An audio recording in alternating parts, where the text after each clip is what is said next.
this could be a sensitive topic, but most of the time it's mind over matter. If I can put my mind to it, then I can do it. If I can put my mind to tell me, hey, you got this. Hey, you're strong enough. Hey, just 2 more hours. Hey, just 1 more hour. Hey, just 2 more steps. Hey, just 1 more stoplight. Like, that's how I drive. I push, I push, I push. That's how I continue to walk without mobility aids every day. I push, I push, I push. That's how I continue to parent, is I push, I push, I push. FND will knock you down. FND can strip you away from who you are and everything that you knew. But I refuse to be that person. I absolutely refuse to be that person. Giving up is not an option for me. Have you tried yoga? Maybe you should see a psychologist. Are you stressed? Change your diet, acupuncture, try stretching, sleep. You've been doing so well. Stop stressing. Anxiety. Functional? Functionality. Functionality. Functionality. Welcome back to the Functionality Podcast. I'm your host, Tausha. How are y'all functioning? The tea of the day is Tazo Green Ginger. So it's a green tea with ginger and lemongrass. And it's the perfect tea for today because there's slight bit of caffeine in this one, but it's a little pick-me-up because today's topic is what's the tea on FND and persistence? What's the tea on FND and pushing through? What's the tea on FND and tenacity? This is pretty much a subject that's pretty near and dear to my heart. So I'm going to try not to get too preachy. I'm going to try to tone down my passion. When I get passionate, I start to go talk really, really fast and do a lot of stuff with my hands and all the other stuff. But I want to make sure that this is clear. I want to make sure to get my message across. And I just want to make sure that I am giving something that is going to be valuable and inspirational and maybe even motivational, because FND and pushing through, FND and persistence is not easy. Chronic illness and persistence is not easy. But what is your other option? What in the world else would you choose? The only other option is giving up. And for me, giving up is not an option. So my only option is to push through. My only option is to persist. I have this book that I read, Mommy Jr. She actually has 2 copies of it because I got it for her and my best brother got it for her. And it's titled She Persisted. And it talks about how all the Black women in history persisted and they made changes so that we can have what we have and be where we are as far as moving forward and laws and abilities and things today. And that's me. I want to be one of those people one day because I persist. I continue to persist. I will persist. I will not give up. I will not be beaten down, and I will not be beaten by an illness. I will not be beaten by my body until the end of my life. I will not give up. I am for always going to try. I actually told Mr. Mahogany when I actually had COVID a couple weeks ago, and I'm going to go into that, but I actually told him that illness can't be the thing that takes me out of this life. It can't be the thing that does it, or it can't be something that's like a long-term illness that slowly gets worse, because I just push too hard. I just fight too damn hard for it to be like, oh yeah, she fought a long fight and then finally, nope, no, I fought, period. I fought, the end. I fought, that's it. And I know that there are many people that don't have that same type of persistence and tenacity that I do. And I didn't always have it, but I've been placed in situation after situation, circumstance after circumstance that put me in the position where my back was basically against the wall and keeping going was the only option. So that's what I chose to do. And then I realized, like, oh, wow, I did it. Oh, wow, I pushed through. Oh, wow, I didn't give up. And it made me stronger. And it made me stronger. And it made me stronger to the point now I'm a goddamn warrior. And I said what I said. I know that I am a warrior, and I know that that is why I probably have to fight the fight that I am fighting, is because of how much I am a warrior. I know that for anybody who is a Christian out there, they say God wouldn't put more on you than you can bear. So anything that comes into my life, anything that is happening to me, I know it's never more. It's never more than I can bear. So I go through it. So I push through it. I might be down. I might feel like giving up. I am not saying that I don't feel like giving up so many days, so many times, so often, but I just don't. So I'm going to go back a little bit and talk about the fact that most recently, today, most recently is literally today. So I already recorded an episode. Today to put out this week. And when I went to go edit it, there was no audio. And this happened to me a couple weeks ago when I was out of town. I took everything I needed. And then when I went to start recording, I had a different microphone than this microphone because obviously I was not here in this setting. So I had a lavalier microphone and I hooked it up and then I recorded a little bit and then I realized there was no audio. So I had to troubleshoot. I had to figure out a different way. I ended up recording from 2 different settings. I recorded the video on my camera and then I recorded the audio on my daughter's phone, my little phone that she plays on. And then I mashed up the audio and I made a successful episode. So today, I'm back home. So happy to be back home in my normal setting. And I have everything I have. It should have just been a plug and play. So I plugged, pressed record, sat down, was ready, started recorded the entire episode. And then when I went to go edit it, there was no audio. And I just literally, I chuckled. I was just like, I don't know why I do this to myself. I should have checked it before I recorded the whole episode. Yes. However, just because that one didn't work out doesn't mean that I'm just going to throw in the towel for the week and say, well, I guess I'm not doing an episode this week. That's not an option for me. That's never an option for me, is to say, oh, well, life wins. No, not at all. No, I'm going to do what I came here to do. So what did I do? So we ended up, Mr. Mahogany fixed it, so I am recording on the regular camera and my audio is coming through now. And so now we had a solution. But was I in the right state of mind to record right then? No. So we went to a fall festival. It was so super fun. And then as soon as we got home, I said, okay, I have to record my episode now. And so here I am recording this episode. And my episode was actually on a completely different topic. But there's just been too many things in my life in the last week or so that have made me realize damn girl, you push through.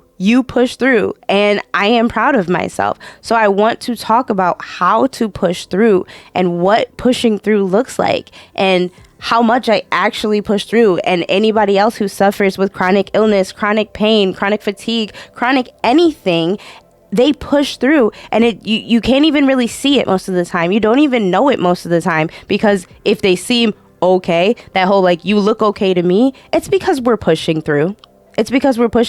So I would say most of y'all who don't deal with any sort of chronic illness or anything, y'all are probably weaker than us because we push through. And so I'm recording this episode about pushing through. So when I went on vacation a couple weeks ago, I was going to my friend's wedding, and I went to the wedding and I kind of spoke about it in the episode, the previous episode on FND and travel part 2, but I hadn't gone to the wedding yet. And so it's really funny because after the wedding and after getting back, I realized I probably should have waited to finish recording that episode after the wedding, because there are definitely things that happened that I would have liked to talk about. So I got all ready for the wedding. That day, I actually had to get my makeup done at 8 o'clock in the morning. So my day started at 7 a.m., which that's pretty unheard of for me. I don't really get up until about 8:30, 9 o'clock, 9:30-ish on a normal day. So for my day to start at 7 a.m. and me be out going to be around people, getting my makeup done. That was so different. And I had already been going for 6 days prior to that, traveling and interacting with people for 6 days prior to that. That might not seem like a lot to many people, but that was a whole heck of a lot on my plate. So I started that day, the wedding day, got my makeup done. And then I came back home, and then what do you have to do? Then I basically had to get ready for the wedding. So I get ready for the wedding. That takes a lot of spoons. So I already spoons for getting your makeup done, spoons for socializing with people during the time of getting your makeup done, spoons for getting ready, spoons for helping Mommy Junior get ready for the wedding, and then spoons for the traveling to and from the different places. So then here we are at the wedding. So I'm at the wedding. I am feeling all of the emotion, all of the happiness, all of the joy, all of the just gratefulness because I'm actually able to be there and I'm witnessing this. And then I feel the tremors coming. About halfway through the ceremony, I just started. My legs started jumping. Mommy Junior looked at me and she was like, "Are you doing that on purpose or are you having a moment?" And I was like, definitely having a moment. And so then she jumped into action without me asking her anything. She was sitting right next to me. She just grabbed me. She put her hands on my legs and she was just like, "It's okay, Mommy." And I was like, "I know, sweetheart. I know. I'm trying." And so I'm sitting through the rest of the wedding and my legs are jumping and I'm just trembling and I'm trying to maintain my composure. I'm trying to push through because that's what I do. I never ever like to make a scene. I don't like to make a scene about myself or make a scene and make people be like, "Oh, she's so bad right now." So no, I didn't do that. I sat through it quietly, calmly, coolly, collectively with a smile on my face. But internally, I was like, I need to lay down. I need to lay down. I'm so hungry. I need to eat food because I hadn't really ate too much that day. Tisk, tisk, tisk. Strike number 1.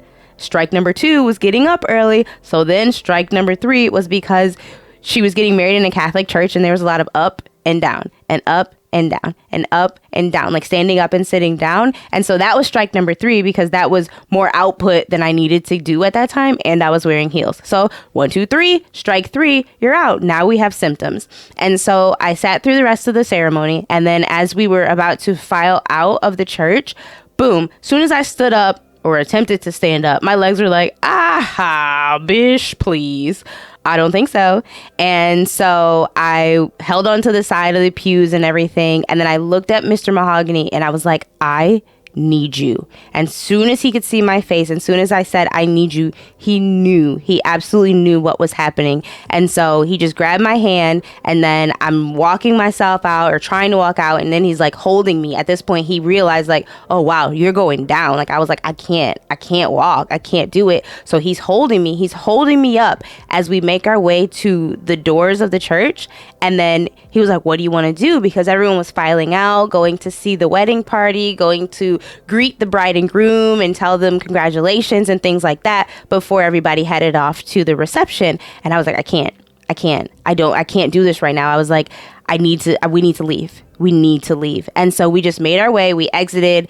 I sat outside on the bench outside. He pretty much ran and grabbed the car, came back. Mommy Junior was with me, as was his daughter, Mila. And so they sat with me and were like, "You're all right." They were like rubbing my legs, rubbing my back. And then I didn't hop in the car. He pretty much placed me in the car and we went back to my dad's house. And so I had to text everybody, like my parents, and was like, "Hey, I'm having an episode." They were in a different car. They were there, but they weren't right next to us. So I was like, "I'm having an episode." I had to go back to the house. Everybody was just about to go from the church to the reception. But FND had other plans, and that is the reality. That is the reality. Nobody had any idea what was happening. Nobody had any idea that I was going through this because everyone was in their moment. Everyone was in the wedding bliss. Everyone was in the happiness, and I was struggling. But did I make a big scene? I didn't. Did I make everybody feel bad for me? I didn't. I just informed the people who needed to be informed of where I was going to be so they didn't worry when I wasn't there. So then we went back to the house. I got something to eat from the house. And there's, an hour or two in between the wedding and the reception, thankfully. And so I got myself together. I laid down. I stretched. I breathed. I ate food. I just was like, hey, body, I hear you. I feel you. I know this has been a lot for you, but we have a reception to do today. We have a reception to do today. And Mr. Mahogany was like, what do you need? What do you need? And I was like, I'm okay. Thank you for getting me here. You know, he helped me do everything I needed to do. I mean, that man is just like, oh, he's such a godsend. I honestly am just so grateful for him. And I promise I will really say it in every episode, because it wouldn't be the life that I have if it wasn't for him. I would be stuck. I might want to give up so much more often than I actually do have that desire. So I laid and I relaxed for a while. My parents left. They took the kiddos. So then now it's just me and Mr. Mahogany. And they were like, we'll see you guys at the reception at some point. And I was like, yep, I'm going to get there. I will get there. We will get there. We'll be there. And so Mommy Junior was like, I hope you make it, Mommy. I hope you can come. And I was like, baby, I'm coming. Like, it wasn't an option for me. It wasn't an option. I don't just let life dictate for me. I just don't. I don't let these situations make me say, well, that's it for me. Sometimes, yes. But when there's situations like this was a once in a lifetime opportunity. It was a once in a lifetime thing. It wasn't just like a party, a birthday party, a festival or something like that. It was a wedding. It was a wedding for my best friend. Like, I flew all the way to be at this event. So of course I was going to push through. It wasn't an option. So I did what I needed to do. After about an hour and a half, I looked at Mr. Mahogany and I said, I think I'm ready. And he was like, you're ready? And I was like, yeah, I'm going to need my cane, but I think I'm ready. So whipped my little cane out of my bag and off we went. And when we got to the reception, I walked in with my cane. And so that was really that's the first time that any of those people back home have seen me with a cane. But I was like, I don't care. I really don't care, because I'm here for a reason. I'm here to be here for my best friend. And I said this weeks ago, that it doesn't matter what type of mobility aids, it doesn't matter what type of pushing through I have to do, I am going to be there. And I did that. I absolutely did that. So I walked in with the cane, and my best friend's dad was like, are you okay? Are you okay? And I was like, I'm all right.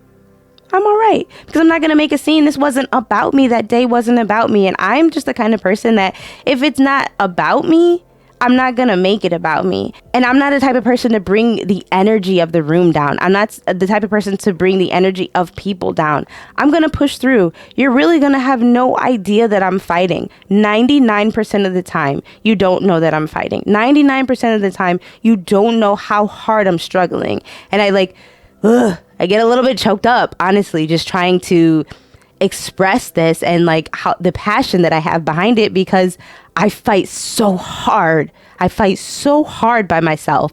I fight so hard because I want to see smiles on people's faces. Because I know that if I'm still living, if I'm still breathing, if my heart is still beating, if my legs are still working to some degree, then we're going, then we're pushing, then we're doing it.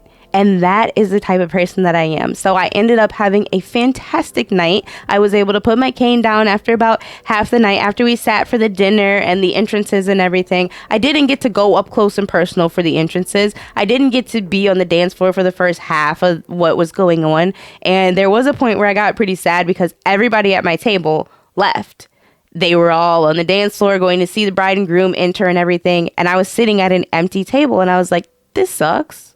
I'm really sitting at an empty table. But then because I'm just optimistic and I am a glass half full type of person, I was like, but at least I'm here. At least I can see them off in the distance. At least I can see them. And I know that I would rather be here than to not be here at all. I would rather be here at this table by myself than to be back at home wishing that I had tried. I never want to live with the regret of wishing that I had tried to do something, wishing that I had tried to push through. No, I'm just going to do it. I'm just going to do it. And so far, knock on wood, whatever it is, I haven't had a situation where I'm like, dang, that was dumb. Why did you try to push through? So it works for me. It may not work for everybody, but because of the fact that FND is functional and not structural, I know that I can function. I know that I can function, and I know that most of the time it is a mind over matter type of thing. This could be a sensitive topic, but most of the time it's mind over matter. If I can put my mind to it, then I can do it. If I can put my mind to tell me, hey, you got this. Hey, you're strong enough. Hey, just 2 more hours. Hey, just 1 more hour. Hey, just 2 more steps. Hey, just 1 more stoplight. Like, that's how I drive. I push. That's how I continue to walk without mobility aids every day. I push. That's how I continue to parent, is I push. FND will knock you down. FND can strip you away from who you are and everything that you knew. But I refuse to be that person. I absolutely refuse to be that person. Giving up is not an option for me. And so I said all that to say that then once we left and then we were on the way home, then I got really sick. I ended up with COVID the week after I got back because I had pushed my body so hard. So is there going to be a trade-off when you push? Yes. Absolutely yes. 100%, 1000%, 1,000,000% yes. You don't get off scot-free when you push. You don't get off scot-free because you want to be persistent. No, you don't. However, you have to decide what's worth it. What's going to be worth it. If you don't want to deal with the symptoms on the back end, then okay, don't go to the event. I've done that plenty of times where I'm like, no, this event isn't worth my body hurting for the next week. But that wedding was. So I pushed. This episode is. So I'm pushing. Do I feel a little tired because I already did 1 episode and I went to a fall festival? Yes, I feel tired. But does that mean that I just don't follow through with saying that I was going to put out an episode every week? I already missed last week because of COVID. So no, it's not an option. For all my FND warriors, for all my Spoonie warriors, you are in control. And yoga, meditation, and just plain old life has gotten me to this point to know that this is my life. I'm the only one living it, and I'm going to make it what I want it to be. Regardless of what situations I'm being dealt, regardless of what the cards look like, regardless of how my body wants to make me feel, I am going to push. I'm going to push through. And I have trickled that down. I have kind of hammered that ideal into Mommy Junior as well, because I want her to know, because I got this from my mother. I did. There's plenty of days she's gone through plenty of things in her life as well. Maybe not so much in a physical manner, but in an emotional manner. And every single time that woman rises up and pushes through. So what do I look like if I don't do the same thing for myself? And if I'm not that same type of example for my daughter? I have to be that. I have to push through. So today at the fall festival, she's so cute and so girly. So she decided that she wanted to wear her little sandal heels with her outfit today. And I'm kind of at the point where I'm like, okay, you know the consequences of when you do stuff as far as like what you wear. And if you go and you're wearing a fancy outfit and we go out and it's hot or whatever, or you wearing heels and we're walking a lot, you know, you got to deal with those consequences. So she knows that. But she also knows that if she makes those decisions, then she needs to push through it. And that's what I tell her. So if there's something that's happening, then I'm like, you made that decision, hun. Once you make that decision, follow through on your decision. Once you say that you're going, follow through on being there. Don't be a buzzkill. So at the fall festival today, about 3/4 of the way through, we were about to leave in about 20-30 minutes. And she was like, Mommy, I can't believe I wore heels. And I was like, girl, I can't believe you wore heels either. And so then I was like, but you're doing a great job. You haven't complained not one time about your feet. And I said, well, that's good, because I would have told you, like, well, you chose to wear those. And she was like, yeah, I know. My feet actually do hurt, but I knew you were going to say that. So I knew I chose to wear them. So I chose cuteness over comfort today. And I'm like, well, don't always do that. But I'm so proud of you. And so I praised her for that. I praised her immensely, because I was like, I'm so proud of you, because I don't want to hear you complain. I don't want to hear you complain because you chose to wear the heels. And that to me is the key. If you chose to do something, if you're in a situation, why make it even worse by complaining? I don't know that complaining has helped anybody. I mean, maybe like the Karens in life, but it makes people hate you. So it makes people dislike you. It makes people not want to be around you. So I'm very proud of her. And so we got home and she was like, my feet still kind of hurt, but I'm feeling better now. And it was worth it. And so that's just like the tea. That is the tea. That is the overarching tea, is like, push through it. You can do it. You can do it. You can do it. I've heard some crazy stories about stuff that athletes push through, stuff that actors push through. Take, for instance, Chadwick Boseman. Nobody knew that man was sick with cancer. His movies, his films are phenomenal. He was in the middle of recording a film, and we didn't even know. And he was at the end of his life because he pushed through. I want to be that kind of person. I am that kind of person. I push through. I don't know if this came from being in the army, because when you're in the army, when you're in the armed forces, well, I can only speak for the army. When you're in the army, yeah, right. You don't just get to give up. You don't just get to go home. You don't just get to say, oh, this hurts. Let me sit out today, drill sergeant. They will smoke the hell out of you.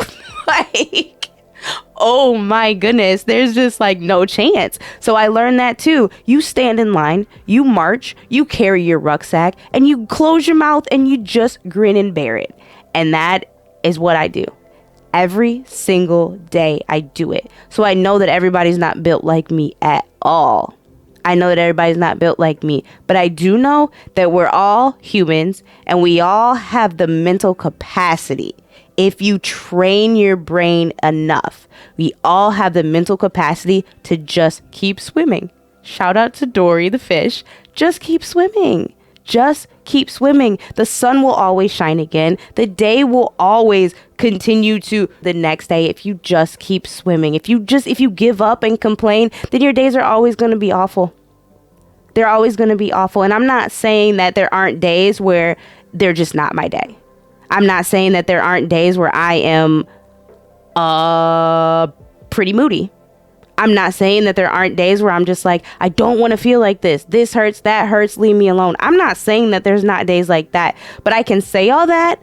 And then an hour later, I'm pushing through. An hour later, I'm taking Mommy Junior to karate. An hour later, I'm cooking dinner because I don't want to make the people around me miserable. And I don't want to make myself even more miserable. You have to know that you're making yourself feel worse if you don't push through, if you don't operate under a level of persistence. You're making yourself feel worse. And I don't want anybody to do that. So if you need a pick-me-up from me, if you need a pep talk from me, if you need any type of inspiration, I'm your dude. I am the warrior for you, because don't let your body win. Don't let the illness win. Don't let it win. Don't let it. I mean, that's just it. That is just it. You can do this. You can get knocked down, but always get back up. Always get back up, and don't bring others down in the process. Everybody's going through stuff. Everybody's going through stuff, and you don't know the level of what other people are going through. So how do I look if I'm like, oh, this is such a bad day because my body hurts, and then I'm literally next to somebody who has terminal cancer? What I look like? I can't. I always know that it could be worse, and that's what keeps me pushing through, and that will always keep me pushing through. So that is the tea on FND and pushing through. I will push through, and I pray and hope that all of you are inspired and will push through just the same. That's all I've got. Till next time, be intentional, be faithful, and be humble. Bye-bye.